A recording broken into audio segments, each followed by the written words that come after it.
Frequently asked questions. Why does your voice sound the way it does? And why do most people generally not like it? Well, I have an answer for that. There are multiple factors for why the voice is the way it is. And let me just start off first with why I'm the one singing. Uh, well, it's kind of something where you'll have to ask God that question, because I don't really know how I ended up as this DIY guy, as a one-man band doing everything. And when I first started out, it was me singing it because no one else knew how to sing my songs. So it's like, well, this was back many moons ago. I sang my songs because I wrote my own songs. And one of the things that's tricky for my voice is, number one, allergies. I get allergies. I can get colds and flu. So that can be very difficult to try to sing with that. But it's always been that way since I was a kid. I've always loved, well, first of all, yes, I've always kind of had colds and allergies, but seasonal allergies. But I always, since I was 10 years old, I've been acting, and later on in my teen years, that's when I started trying to develop the singing voice and dancing and script writing and making videos and all that jazz. How I got to doing everything on my own, I would say perhaps it's both voluntary and involuntary how that happened. And I must say, as a one-man band, of course, it has an effect on the voice. I would argue that it sounds the way it does probably because of over-singing, having to rely on myself to sing all my songs and the backing parts and everything. I think that I didn't quite realize how much actual issue that would give me down the line.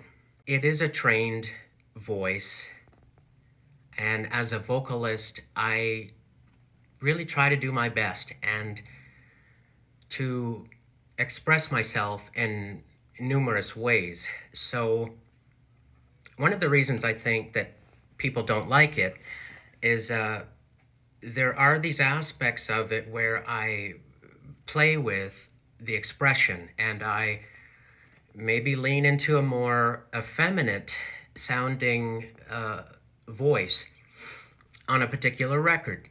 And I think that that still, even though that's nothing new, it's been done since the 1950s, maybe even before then. Certainly in the 80s, a lot of males can do effeminate vocalizations and not think there's anything to be afraid of by doing that. But that's just an example of, there's many different facets to my voice. I think that age can be a factor in it as well. I can't say for sure if this is the case, but sometimes I wonder if people that have listened to me off and on throughout the years, if they're still expecting to hear me as I sounded in 2018. You know, I mean, it's just that over time, the voice, speaking voice and singing voice matures.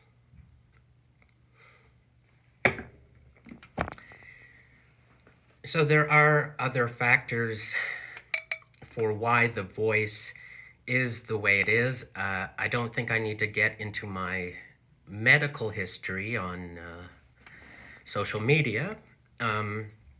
I guess without saying too much, I think that we are a medicated society, so I will say that I think medications can play a part in how the voice sounds. If it's the type of medication that gives you cotton mouth, which has kind of been an issue for me over the years as well, that's very difficult to sing through. As is, it's very difficult to sing when your sinuses are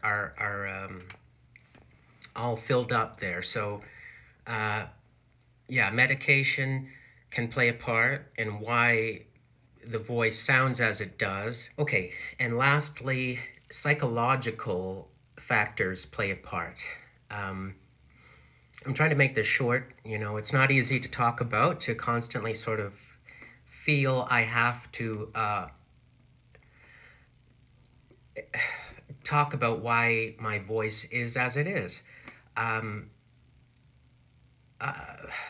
Growing up, I never really felt I had a voice.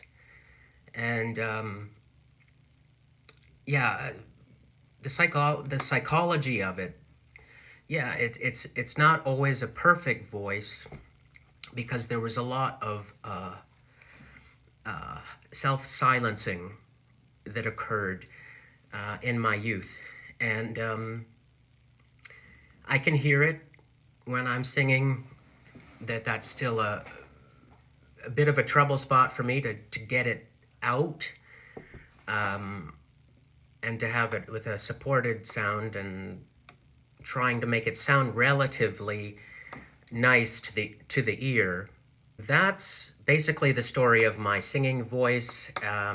If anybody has any further questions about my voice and why it's me that's singing my own songs with great difficulty, obviously, yeah, you can go ahead and ask. I just, it's quite something how it all came to be. Thank you.